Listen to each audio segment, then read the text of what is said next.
Good evening. Most important theory. An important framework or theory used for educational technology or distance education that I read about in my research of online communities came from the summary of The World is Open, How Web Technology is Revolutionizing Education. At that time, Curtis Balk, 2003, mentioned 10 learning trends that were transforming education. And he spelled those trends out in an acronym called We All Learn. And what he meant by that is that children, adults all across the world, if you have access to internet, then you can pretty much learn what you want if the desire is there.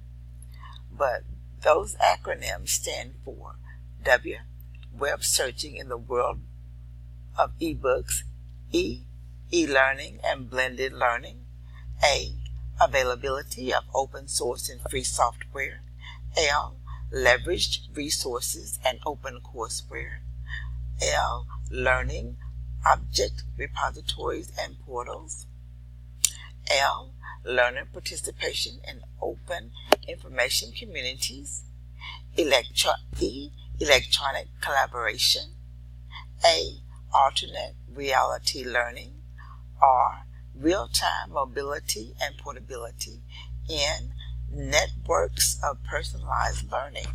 Now, if you will remember, I said 2003, so some of these trends were going on then, they've passed, and now there are new trends. But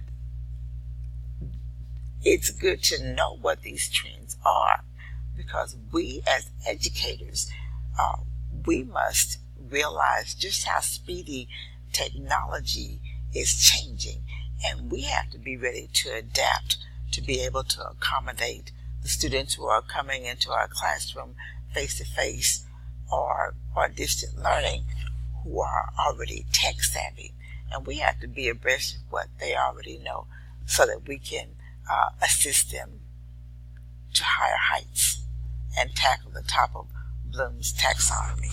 Thank you. Have a great day.